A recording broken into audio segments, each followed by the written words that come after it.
Party কেন্দ্রীয় committee ঘোষিত আজকের এই বর্ধিত সভা সম্মানিত চেয়ারম্যান জনাব জিএম কাদের সাহেব, মঞ্চবিষ্ট আছেন আমার শ্রদ্ধাভাজন নেতা চট্টগ্রামের গৌরব, জাতীয় পার্টির সিনিয়র কো চেয়ারম্যান জনাব আনিস ইসলাম মাহমুদ সাহেব, মঞ্চে উপবিষ্ট আছেন জাতীয় পার্টির মহাসচিব জননেতা জনাব মুজিবুল হক সুন্নু সাহেব, মঞ্চে উপবিষ্ট আছেন আমার আরেক নেতা যিনি আমরা দুপুরে ভাত খাইছি কিনা রাত্রে ভাত খাইছি কিনা খবর দিতেন, সে আমাদের সাবেক মহাসচিব রুহুল আমিন হাওলাদার এখানে উপস্থিত আছেন। আমরা চট্টগ্রাম দক্ষিণ জেলায় যারা রাজনীতি করি সেই 1986 ইংরেজিতে জাতীয় পার্টিতে এসেছিলাম, আজ পর্যন্ত জাতীয় পার্টিতে আছি। 94-তে ডিটেনশনে ছিলাম 3 মাস। 2001-এ এমপি ইলেকশন করেছি। হুসেন মোহাম্মদ এরশাদ সাহেব আমার বহুল পরিচিত চট্টগ্রাম দক্ষিণ জেলার মঞ্চের থেকে জনসভা করে আমাকে হাতে তুলে দিয়েছিলেন পাবলিকের। আমরা জাতীয় পার্টি করেছি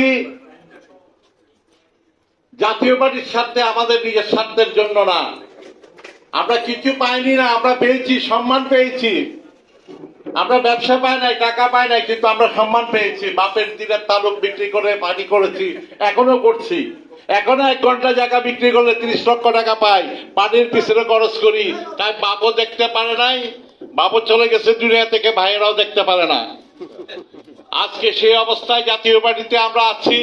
আমাদের বিরুদ্ধে আমাদের ভিতরে কোনো দ্বন্দ্ব নাই। আমরা চট্টগ্রাম দক্ষিণ জেলায় ইব্রাহিম বিন খলিলের নেতৃত্বে পার্টি করেছিলাম, শামসুল আলম মাস্টারের নেতৃত্বে পার্টি করেছিলাম। তারা দুনিয়া থেকে চলে যাওয়ার পর আমাদের মাননীয় চেয়ারম্যান এবং মহাসচিবের নির্দেশে আমাদেরকে আমাদের সিনিয়র কো চেয়ারম্যান আনিস ইসলাম মাহমুদ এবং আমাদের জাতীয় পার্টির প্রেসিডিয়াম সদস্য মোহাম্মদ ইসলাম চৌধুরী, মুস্তফা সরকার এবং শামসুল আলম মাস্টারের পক্ষ থেকে আমাদেরকে একসাথে করে দিয়েছেন। আমরা আজকে দুজন ভাই ভাইয়ের মতো করে পার্টি চালিয়ে যাচ্ছি। জাতীয় পার্টির কেন্দ্রীয় কমিটির সমস্ত কর্মসূচি আমরা পালন করে যাচ্ছি। আমরা ইফতার পার্টি করেছি।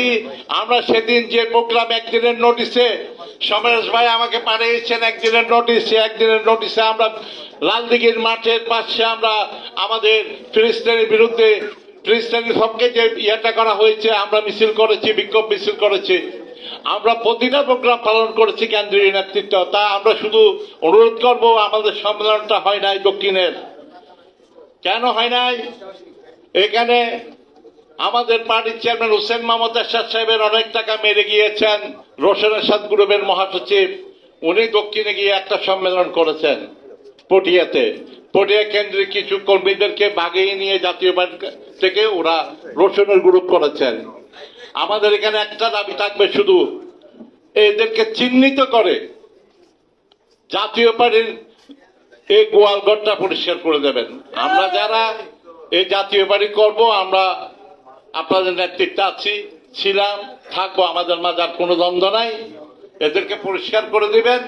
আর এমপি সিরাজ সাহেব এখানে আছেন, উনি আমাদের নেতা, আমাদের মুরব্বী। ইচ্ছা করলে জাতীয় পার্টিকে উনি নতুন আঙ্গিকে সাজাতে পারেন। উনার ক্যাপাসিটি আছে, উনার টাকা আছে, উনার সবকিছু আছে। উনি সাবেক এমপি ছিলেন, কিন্তু উনার একটা অভ্যাস আছে, আমার বিরুদ্ধে আপনাকে, আপনার বিরুদ্ধে আমাকে। এই ইয়েটা আমি ছোট ভাই হিসেবে স্পষ্ট ভাবে বলে দিতে চাচ্ছি উনাকে। এটা না করে উনি যদি আমাদের মুরব্বী হয়ে একটা চটি দিয়ে যদি আমাদেরকে পিটা যায় এক জায়গায় এনে পার্টিটা করে, তাহলে জাতীয় পার্টি চট্টগ্রাম দক্ষিণ জেলা সারা বাংলাদেশে রংপুরের মতো একটা পার্টি হবে। অতীত ছিল, এখনো থাকবে। আমরা উনার কাছ থেকে এই আশাটুকু করি। আমরা এখানে উনার কেউ শত্রু না, মুস্তফা উনার শত্রু না, আমি আব্দুল সাত্তার রনি উনার শত্রু না। আমি উনার ওই নির্দেশটা চাচ্ছি। আর আমাদের মুরব্বী জাতীয় পার্টির সিনিয়র কো চেয়ারম্যান যিনি আছেন, উনি ইচ্ছা করলে চট্টগ্রাম মহানগর উত্তর দক্ষিণকে অন্যরকম করতে পারবে। আমরা সোলামান শেখ নই, আমরা নেতাদেরকে পাঞ্জাবি দিতে পারবো না। উনি ইচ্ছে করলে করতে পারেন, উনি ইচ্ছে করলে অনেক কিছু করতে পারেন। ইচ্ছা করলে উনি অনেক কিছু করতে পারেন, আমরা জানি ওনার ক্ষমতা, কিন্তু উনি যদি করেন জাতীয় পার্টিকে চট্টগ্রামে রংপুর হিসেবে দাঁড় করাতে পারবেন। আমার বক্তব্য শেষ করছি। আসসালামু আলাইকুম।